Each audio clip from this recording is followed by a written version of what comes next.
I I wanted to share with you some information about other activities that you might benefit from the project. So Eastern Partnership Civil Society Facility is a flagship project of the European Union to support civil society in the Eastern Partnership countries. And we aim to strengthen the role and increase the capacity of civil society, especially in engagement in policy processes and policy dialogue to promote reforms and public accountability, as well as fostering local democracy, local development, and engage citizens in a democratic society. We have, I represent the company, Irish consultancy company called GDSI Limited. We're on the west coast of Ireland, in case somebody is nearby. Hello to you. And we started, the first phase of the project lasted from 2017 to 2021. And then we won a new project in June 2021, and it will continue until April 2028. And you can take note of our website to see other aspects of the project. So I'll quickly go over our sixth component. You already noticed number 3 is the civil society hackathons and civic tech activities. So this is where we are now for this info session. We also have a significant capacity building component, and we provide training courses, webinars and coaching and other capacity building activities and upskilling of civil society individuals as well as organizations. Another important aspect of the project and quite innovative is the Civil Society Fellowships program. And here we provide small financial support to organize various events according to the proposal submitted by the individuals from the Eastern Partnership countries, both living in these countries and also living outside of these countries. And there are 2 types of them: community engagement and civic digital. This is very closely connected to civil society hackathons, and I'm sure Irina will provide the distinction between this and how we can collaborate if participation in the hackathon is not successful for you. So as I said, component 3 is the hackathon and civic tech activities, and this is what we're talking about today. We also provide significant civil society networking and support activities to civil society. For example, we are enabling civil society actors and organizations participating in various networking events, maybe capacity building organized by other actors, as well as involvement in the European integration and consultations process in Brussels, as well as with the Parliament in Strasbourg. We organize specific communication campaigns. We already conducted those in a number of countries, and this year it will be specifically focusing on Moldova, in case you are interested. And we provide support to EU delegations in the Eastern Partnership countries and to the Directorate General in Brussels, the NEST, with various research mapping, analysis, studies, specifically focusing on enabling the European Commission to support civil society in the Eastern Partnership countries exactly into the to help them better focus on the needs of civil society in these countries. So this is in a nutshell, presentation of the project. If you have specific questions, please take a note of the website. There are our contact details are there, and if you want to know more about it, the website discusses various stages of the project we're at now. And if you want to get involved in any other part of the project activities, please, you're more than welcome to do so.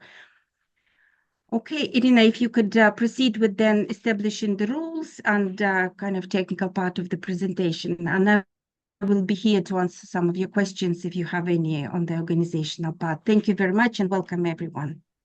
Thank you, Olga. Yes, we will proceed with the hackathon in a second. Just wanted to let you know we have a couple of the questions already also in the chat. I would like you to take a closer look at one of them. This is about the potential collaboration, so it might be an interesting for you. Okay, so the hackathon is one of the key elements, and that's something that, as Olga been mentioned, we've been doing since 2017, mostly on our own, and even though we had an experience of collaborating, like our first hackathon, for instance, was done with the Prague Civil Society Center. This year, We wish we could, we absolutely, like in 2024, we had the hackathon also, we held the original event, the offline event in Moldova. So we try to bring people to various parts of the Eastern Partnership countries. We had the previous editions in Kiev, in Minsk, and in Georgia. So, but with a not so friendly, not so enabling environment right now in most of the countries. We are happy that Moldova remains our safe harbor, and that we'll be happy to once again host the hackathon in Chisinau on the 17th to 19th April. So the hackathon actually consists of it's not one-off activity like most of our programs, and we consider hackathon as one of our flagship programs as well. It consists of several stages. So this year it consists of 3 parts. So the first part is actually an online incubation program, and this is an obligatory part that will be for all teams selected to participate in the hackathon. This is the part I'll talk about this later, where you will be working on your ideas. Then we'll have the offline hackathon itself on the 17th, 19th April in Chisinau. So yes, this is Friday, Saturday, and Sunday. We understand many of you work and have full-time studies. So we try to do it over the weekend, so you kind of minimize the impact on your regular activities. And then we will have a special call among the hackathon finalists where they will submit the full proposals and full ideas of what they want, how they want to develop their hackathon solutions. The hackathon itself, so this year we are looking for teams of civic society activists that are mixed teams that consist of civic society activists, developers, and designers, so technical experts. You will hear us referring to them as technical experts. From Armenia, from the 6 Eastern Partnership countries, we're a regional hackathon as well as we're a regional project, so it's not a country specific. And immediately answering your question, no, we don't have a country quota. We go for very quality proposals, and we welcome also mixed teams. So it doesn't mean that if you're, for instance, if you're a citizen of Armenia, all your team members must be from Armenia. The lead applicant, the author of the idea, must be an EaP citizen. His or her team members may come from EaP countries or can be even citizens of the EU member states. What is there at the end? On the last day of the hackathon, the participants and the mentors separately, they vote and assess each of the presented prototypes or presented ideas according to 5 criteria, which you can find in the guidelines. And these are very simple criteria, and there is nothing kind of crazy about this. It's feasibility, it's impact on the problem, it's how users going to interact it, its sustainability potential. So they assess on those 5 criteria, and the top 5 scoring solutions, they will be invited to apply for that call. We are not limited. There will be at least 1 award, but if we see that there are good proposals at the end, that good solutions, there can be more than 1. Average amount of the award is about 10,000 euro per winner. But if you can convince the selection committee, if you convince the again evaluation committee that also consists of a few experts, it can be up to 12,000 euro. All your costs related with the participation in the hackathon will be covered by the European Union. So your participation is absolutely free. And the European Union also covers the travel accommodation for all the teams and team members selected to participate in the hackathon who are based outside of Chisinau. It also includes Moldova, for instance. So if you live in Balti, or if you live in Tiraspol, or if you live somewhere outside of Chisinau, yes, your travel and accommodation will also be covered. So you don't have to worry about traveling every day for those 3 days. As you notice, the working language of the hackathon is English. And yes, I know that this can be constrained to many of you, and it can be one of those factors that may stop you. Please don't be afraid of this. This is not an English language test, as we say, as long as you can understand me. And there is a question in the application form. So saying, as long as you can follow me, as long as you can follow Olga, you're absolutely fine to participate. So as always, all the registration, all details are on the website, and you have the link here.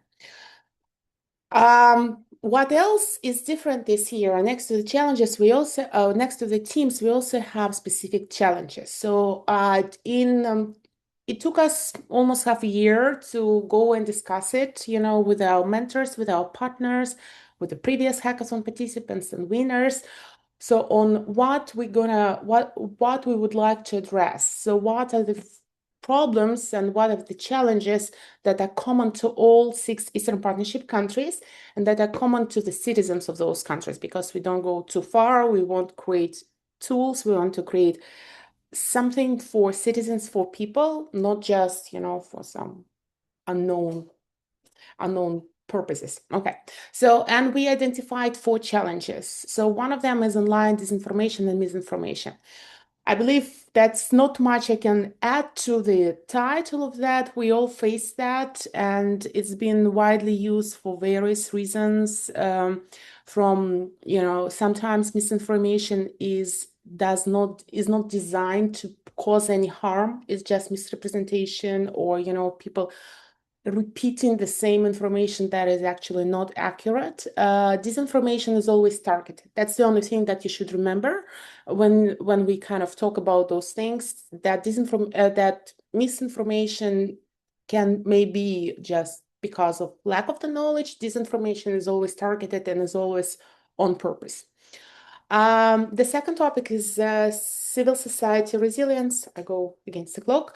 As civil society, so civil society, if you, and I believe many of you have some of the civic engagement, previous civic engagement within your countries or maybe outside of your countries, and you know that civil society is going through really tough times. Again, from the attacks on the role, from the attacks on the image, to the cut funding, and, you know, lack of the engagement and difficulties with communicating with the stakeholders or with their own beneficiaries. There are many things that can be approved and addressed with the help of the digital solutions. This can be improvement of the management system. This can be improvement of the digital security and safety. You name it. As you say, you just name it. There are many areas, and I'm pretty sure that many of you also have experience of working in a business company, and business usually at least slightly ahead of that. And there are many things that we can pick up from the business and apply for civil society to civil society needs. So that's one of the issues that we would like you to come up with ideas how we can improve it. Another question is, and again, this is unfortunately we all faced it, and thank you, Olga, for reminding us. It's the forced displacement, and forced displacement is a larger term, which includes the refugees. It includes IDPs, internally displaced people, and asylum seekers. So it's all those people who had to leave their regular place of living, either because of the conflicts, because of the difficult environment situation. Sometimes it can be because of the political pressure, or just not being able to live in their own home country, who had to leave, who didn't make it as their own, you know, like will. It wasn't their decision, it wasn't their desire, they just had to make it. Whenever people move to the new place, even if it is within the country, they always face difficulties. It's always hard to adjust, and those people are usually very vulnerable, and they need all the help we can provide. Next to that, it's also very stressful for the hosting communities, and because it requires additional resources. So whenever you come up with ideas on that, please, we are welcome. And the last but not least is civil society polarization. And this is again maybe very connected with the first one, and it's it's basically the three: disinformation, misinformation, polarization, and forced displacement are the three issues that come together and very often provoke each other. So polarizations is when we forget how, or when the society forgets about the dialogue, but starts getting into the conflict, and without hearing the sides, without hearing each other. We have more details in the guidelines on each of the challenges, and we have the useful links for the reading. So if it is something that you would like to read, please go there. So these are the only 4 challenges. And whenever you apply for the hackathon, your solution must contribute to addressing. It's impossible to solve any of the challenges on its own, but at least we want you to try to contribute to solving one of those, or more than one of those solutions. I will go back to this. Here is a slide with the key hackathon days. It's something that we already talked. So the call is, today is our info session. And for the next 5 days, you can also email us, ask for the questions, and request any of the clarifications. And next Monday, by the end of the day, we expect you to submit the applications. It will take a while to do the assessment and also get all the approvals and the green lights. There is some of the technical parts and technical parts on our side. But we will try to inform all of you by the 19th of March on the outcomes of the whole application. And then, of course, we will start with informing the selected teams. Then we will work online for the online incubation program from March 19 to April 3rd. It doesn't mean it's going to be everyday session. Again, I'll get back to you, but please be aware that this is a compulsory, it's a mandatory part of the hackathon. And it will be our final preparation stage before we meet in Chisinau on the 17th and 19th. And I said 19th is the final day, is when you have to present your prototypes. And then we have the next stage, which is the award. We can see the dates.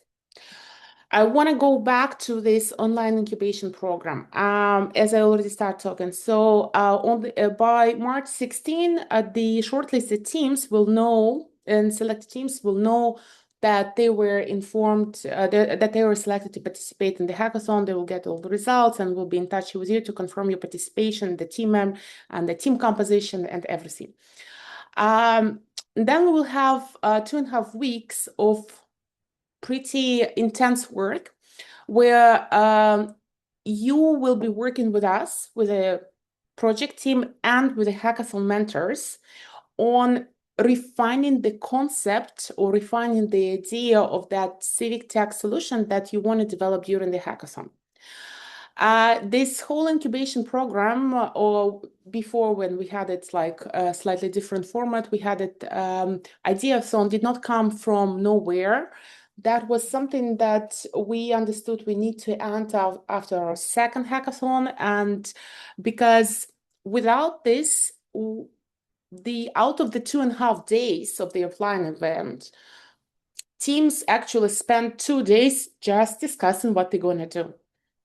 And they really didn't have time to prototype. So we would like you to have more time to work on the prototype, on the actual kind of solution during the offline event.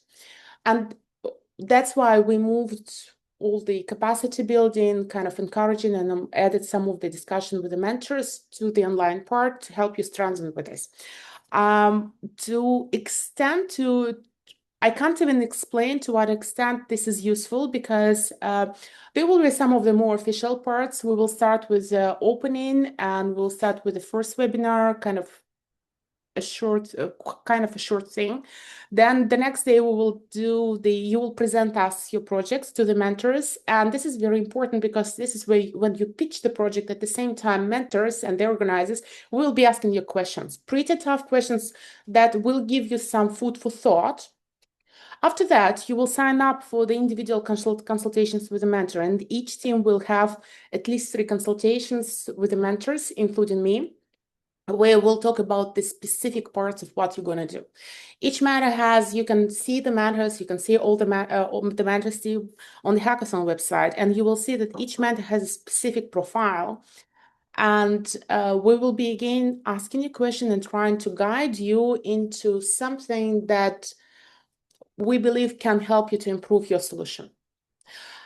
Of course, at the end of the day, the decision is yours, but we'll be trying very hard. We'll do our best.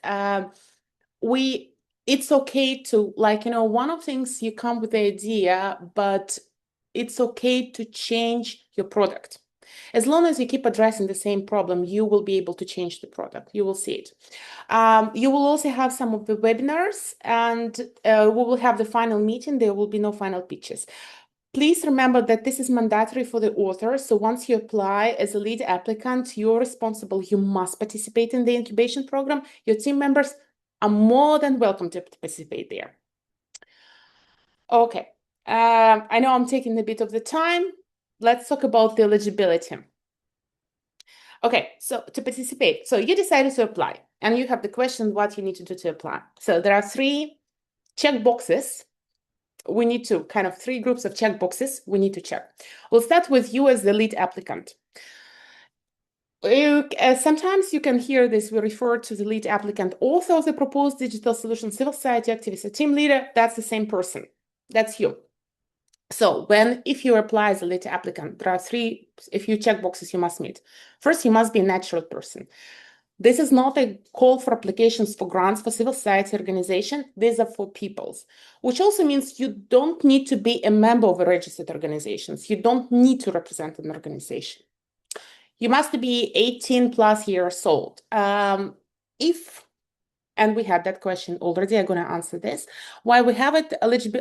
This is because some of you will have to travel, and some of you will be the winners. And in order to be like we need you to be fully responsible and of the full legal age, to be able to open the bank, to travel on your own, to stay on your own, and sometimes in a foreign country. For this, you need to be 18 plus years old.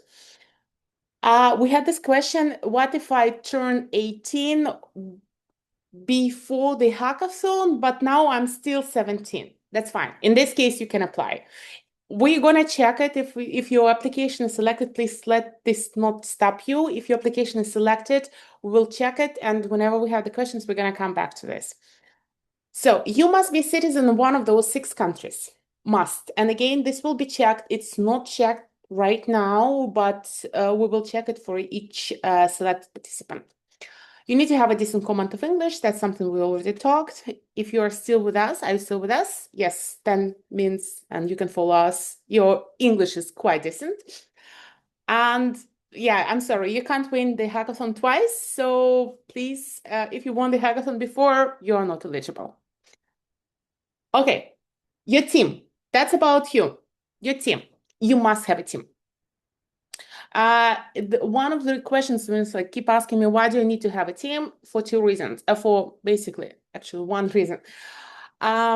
It's a very intense process. It's 2.5 days with all the meetings, networking, talking to mentors, talking to the organizers and everything. You can't code, do a design, and write a pitch and do all those consultations at the same time. You just can't. There is not enough time to do all that. That's why you need to have a team. So your team members must also be above 18 years old for the same reason if they have to travel. I had a question where they are not 18, but if we live in Moldova and Chisinau, we don't have to travel. It's okay because they won't be they won't have to if they don't have to travel, if they're 17, 16, and they live in Chisinau, don't have to travel, team members can be slightly younger. But in general, yes, 18. Again, that's just an exclusion. Your team members must be citizen of, again, one of those 6 countries or an EU member state. I'm not listing all the EU member states. I think it's pretty easy to find online. Yes, and I said we do encourage mixed teams. English. We are not going to check actually the level of the English language of your team members, because this is your responsibility. So you must make sure that they will be able to participate if naturally, and if needed, communicate, listen to the webinars, help you with the presentations and everything. So you as a team leader are responsible for this. And they also need to have some technical IT skills to develop the prototype. Again, as I said, you will have basically 2 days because the second part of the last day will be all about pitching, voting, and everything. You have 48 hours to develop a prototype. You do need to have someone who can work on this, either from the point of the front end or design or back end, or sometimes use an AI tools, whatever. But after 48 hours, you need to be able to show something. That's why you want to have someone on your team who can do that.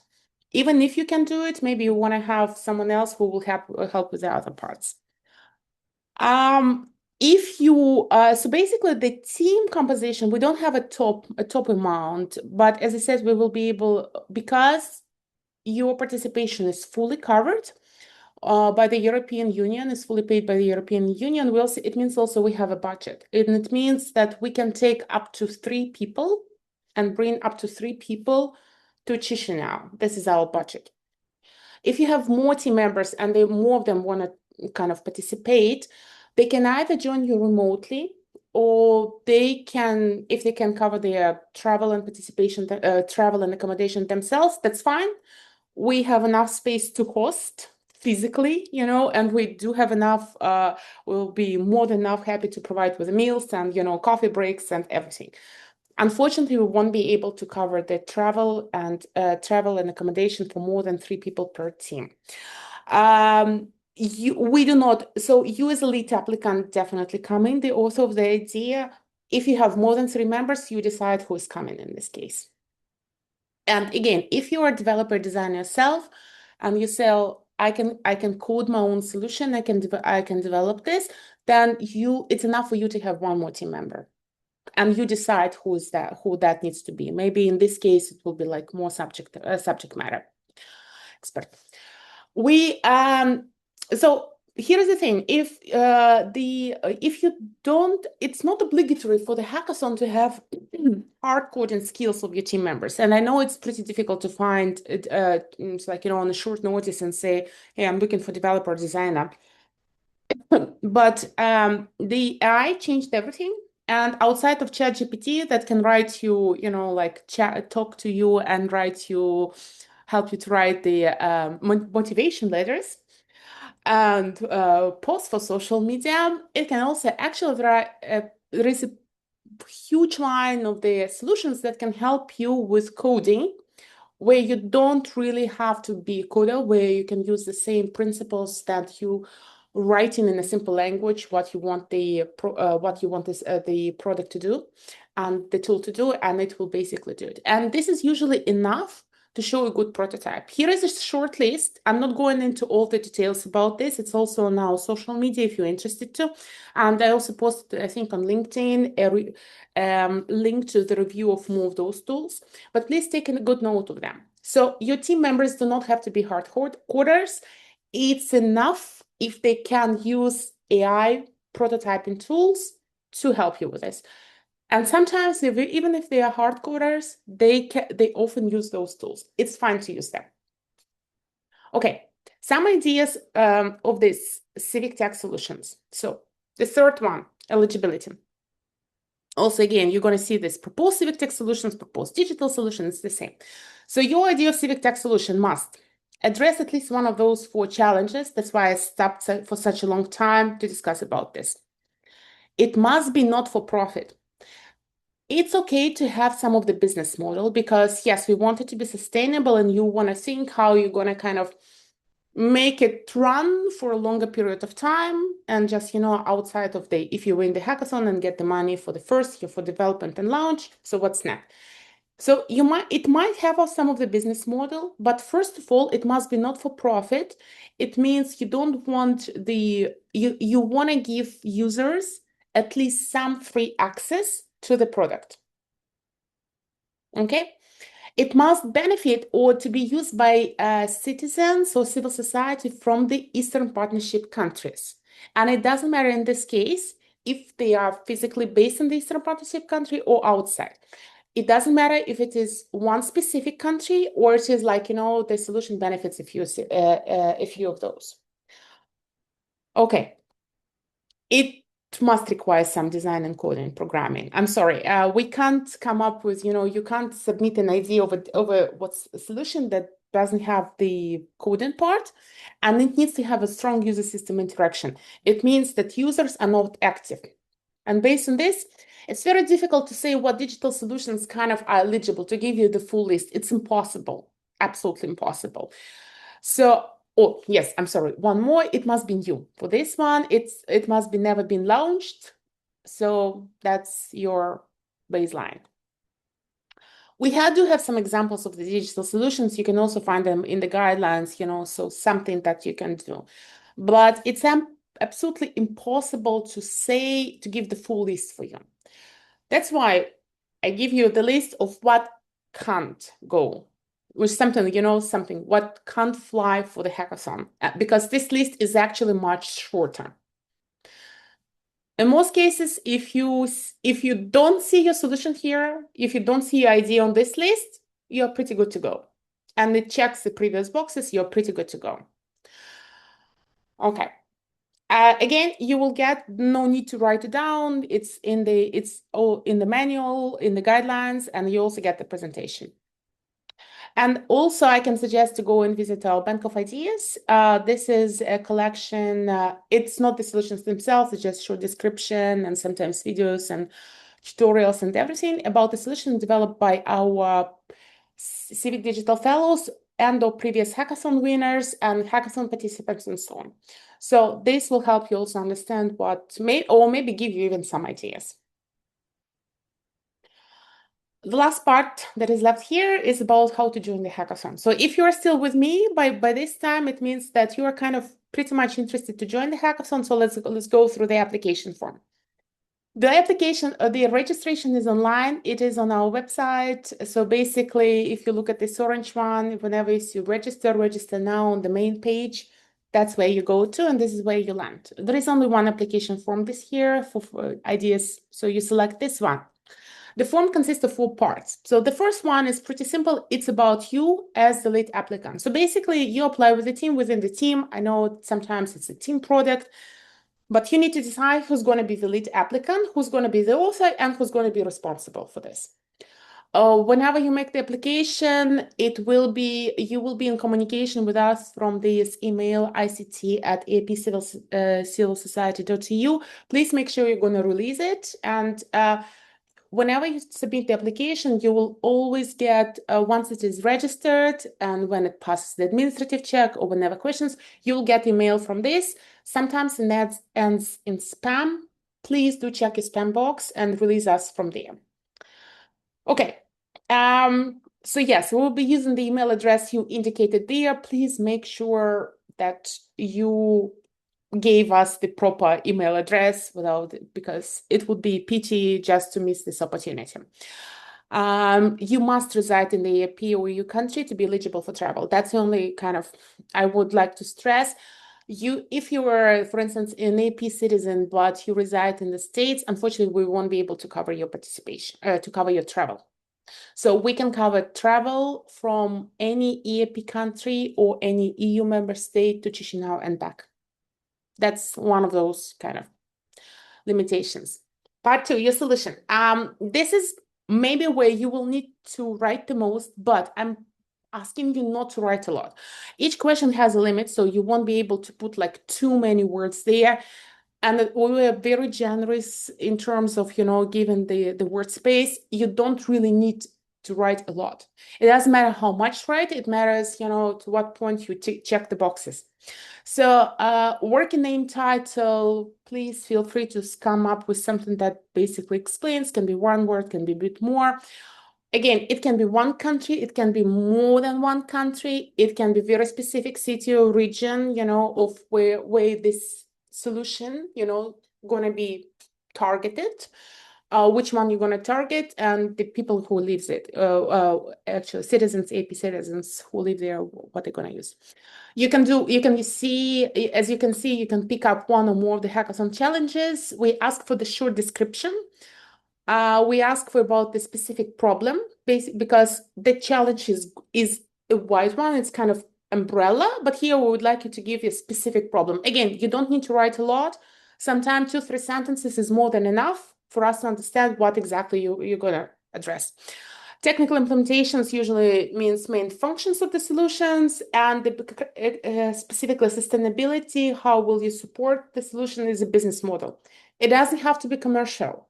It's okay if it is grant. It's okay if it is like donations. We are talking about nonprofits, so please give us just an overview. And last but not least question is who else provides similar services? That's it about the solution. Let's go to 3, your experience. Once again, there is no requirement. You're not required to be a member of a registered civil society organization. There is a question about your previous civic experience, but previous civic experience varies a lot. It can be from volunteering at, for some initiative, movement, shelters, to being a member of the student council, whatever is an active part. Wherever you were active outside of work and just pure studies. Everything is called civic experience. Whenever you contributed to the community, society in general. If you have something, it is not current, but you have it in the past and it is relevant for whatever you're going to do during the hackathon, please just use the questions 3.3, 3.4 to mention this. There is 3 we ask you if you do represent a civil society organization, if the board is aware of this, because especially if you say that the organization gonna support this solution in future and put it on the balance, put it in the balance sheet, and will provide the budget for this. So basically that's a question, this is usually where this question comes. So if you are not a founder, does your management know that you're applying and you actually propose this? It's not obligatory to have a letter of support at this stage. It's fine not to have it. You say yes, they know, no, I don't have the letter. If you have a letter, please do attach it. And let us know if you have IT skills to develop the prototype, because this is actually can help us understand how you go with the next one. The last part of this is basically about your team. That's why we asked this last question is about your own IT skills. So basically, this is the biggest slide, and because I wanted to show you that it will require you to fill both team members. Unless you are a developer or designer yourself and you have more than, and you have only one team member, you say, I'm a developer, I'm a backend developer, front-end developer, vibe coder, whatever, and I have only one team member, then you put yourself as team member 1.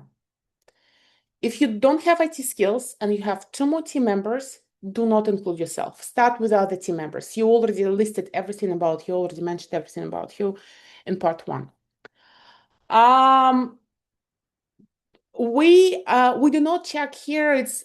I often hear, oh, you never check, you don't ask the portfolio and everything. Well, we don't do that because unless we really have doubts, so for instance, unless you write, oh, this team member, his expertise or her expertise is writing the text, and then you put role in the team as a backend developer, then we have doubts.